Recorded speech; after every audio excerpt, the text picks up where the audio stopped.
What's up, VC? It's been a little too long for me. I don't like going a week without making a video. It's been busy. I work retail, and obviously seeing family for the holidays has has gotten in the way of making these videos.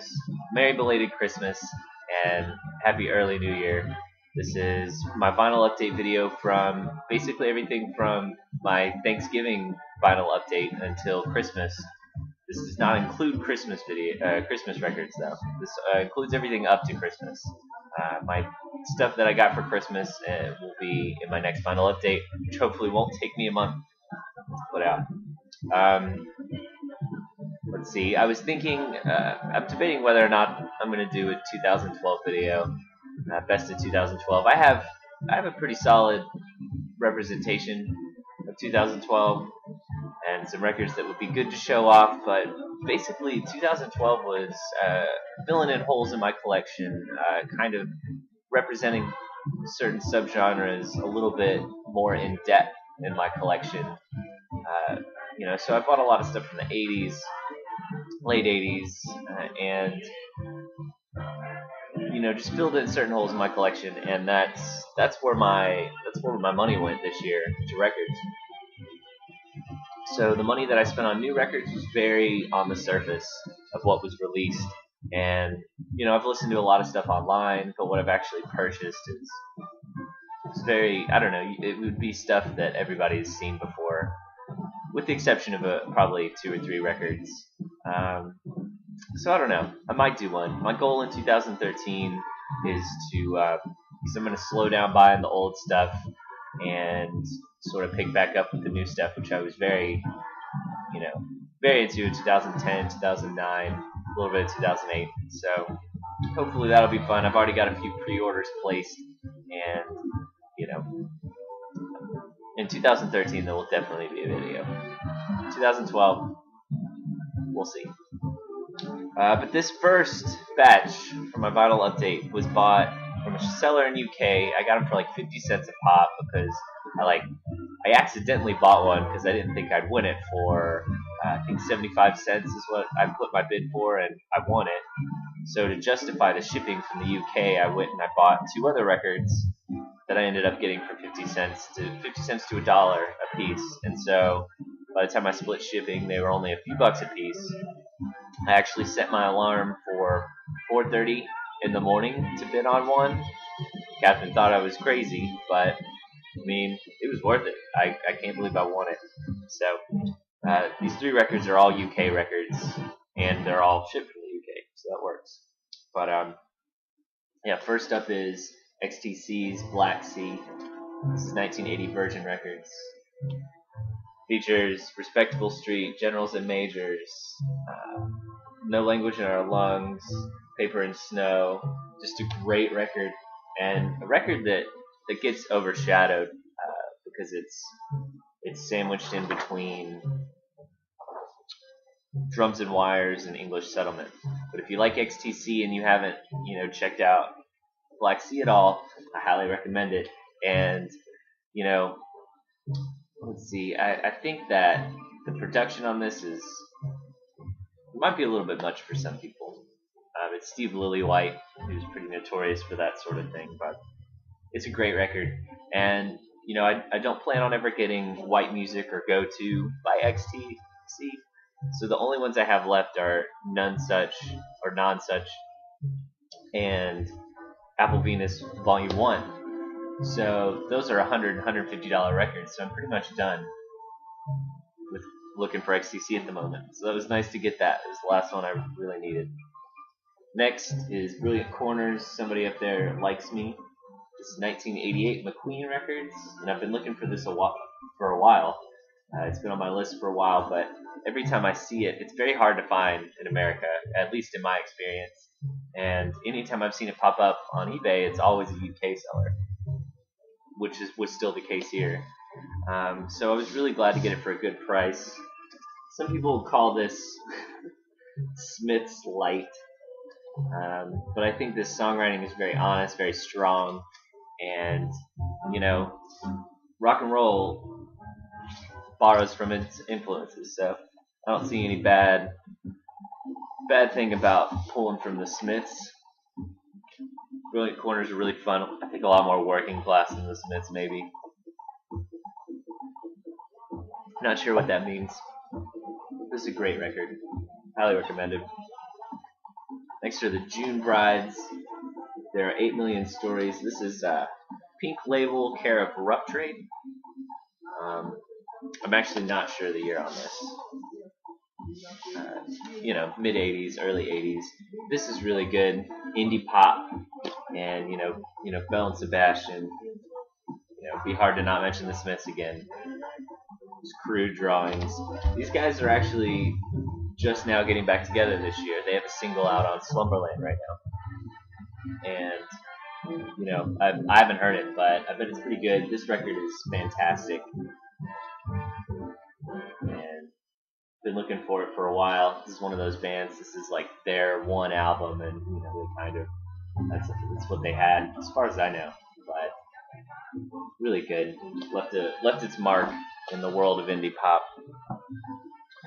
So this next record is one of my most listened to of 2012 easily. Frankie Rose Interstellar. And I saw this a couple months ago actually on sale at Urban Outfitters for $9.99, and I didn't buy it.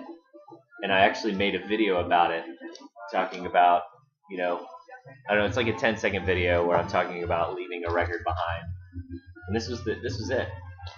But in the end, I'm glad I left it behind because about a week ago, my girlfriend went to Urban Outfitters to do some Christmas shopping. And I called her and I said, if that Frankie Rose record is there, get it, because there was like a 50% sale off of everything that was on sale. So this was a $5 record, and so I got it for $5. If I hadn't waited, wouldn't have got it for $5. So especially for one of my favorite records of 2012, it's a good deal. Very also kind of C86 sound to this, revivalist. Dum Dum Girls, but a little bit darker and gloomier than anything the Dum Dum Girls have done. Frankie Rose actually played drums in the Dum Dum Girls, and just excellent songs. This isn't the most inventive thing that came out in 2012, but my favorite things are the simple things done really well. I've said that before, and I still firmly agree with it. I do like having my mind blown every once in a while. Usually just wait for the next Deerhoof album to come out. But, Frankie Rose Interstellar, my girlfriend was upset that I called her and reminded her about the record because I think she was going to surprise me. This ain't my first rodeo, Frankie Rose Interstellar. Slumberland Records, 2012. My boss at the record shop that I work at just bought a bunch of those Scorpio reissues before Christmas to kind of fill up the stacks and have a bunch of stuff. And I've heard a lot of stuff about the sound quality of these Scorpio, who sometimes the Rhino reissues are distributed by Scorpio, and those are their own can of worms. But the Scorpio releases, nobody's really sure what the deal is. The mastering and the pressing sources vary, and the tricky thing about these particular records is, if a bunch of them suck,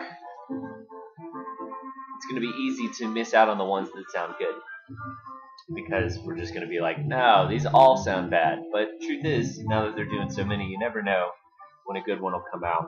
But anyway, so my boss had us mark the ones that we thought would be good to get for the store, and the ones that we marked, he bought 2 of.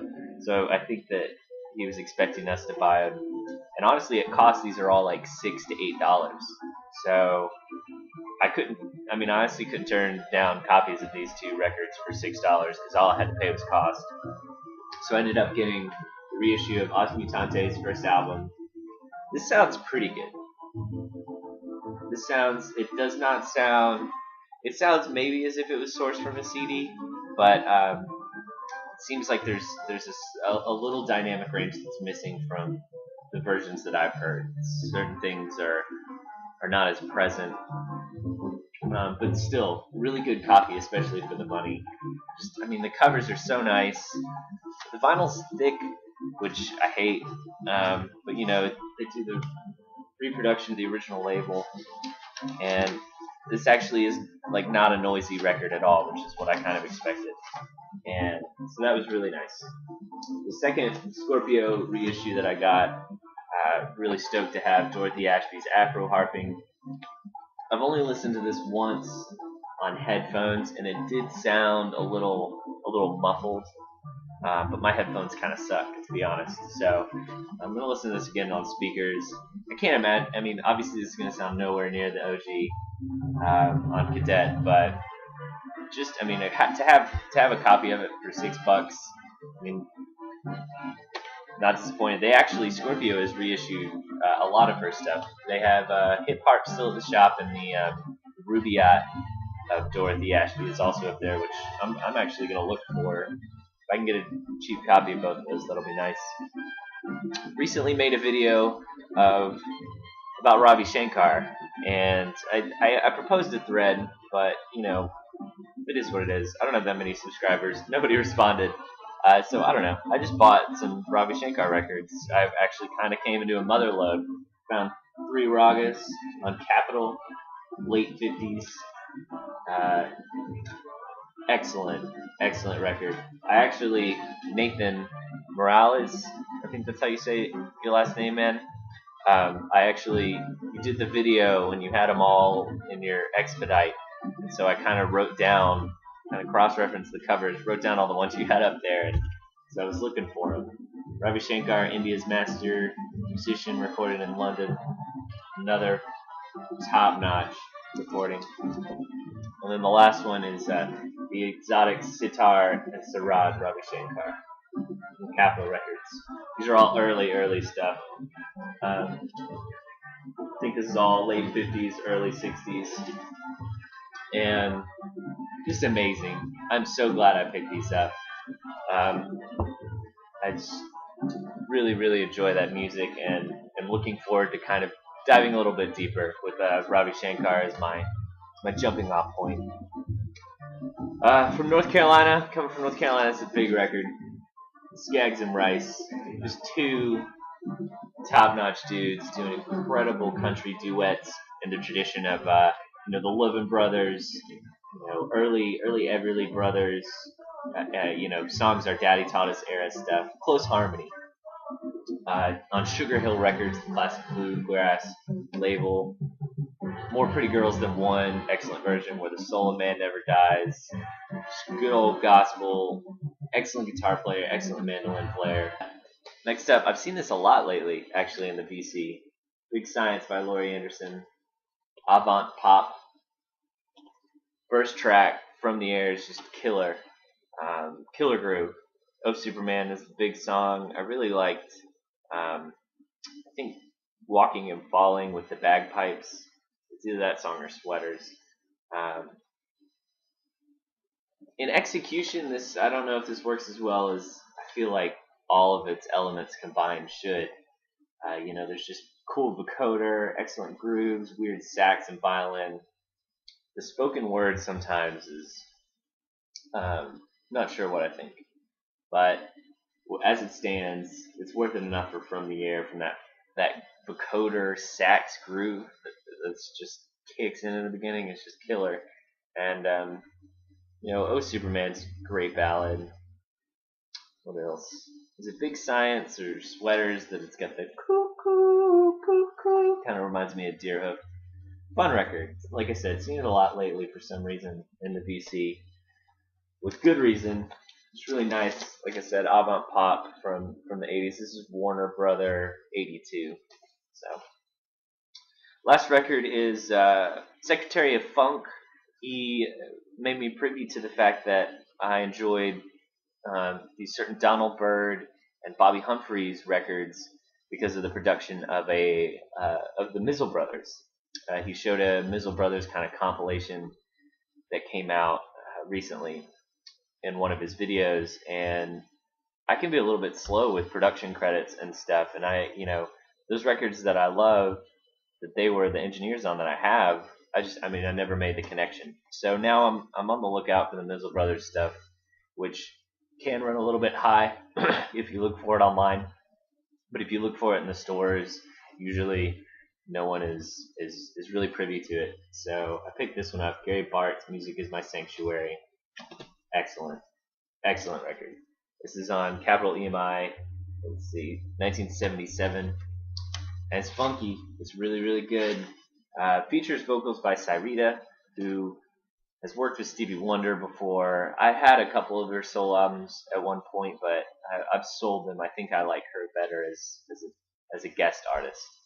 Just kind of a crazy, um, very vibrato kind of voice, distinctive voice for sure. But she does really good on Swing Thing and the Carnival de la Spirit, de la Spree, however you want to say that. But yeah, Larry Infante's Mizzle. There's some funky in the mid 70s. There, just everything they touched turned to funk gold. I know a lot of purists hate the Mizzle Brothers because they kind of commercialize their sound, but I'm not a purist, so lucky me. Get to enjoy this. Anyway, that's it for the vinyl update. Like I said, might do a 2012 wrap up. Otherwise, I'm either going to do an indie vinyl next, or in a week or so, do another vinyl update. Anyway, y'all take it easy.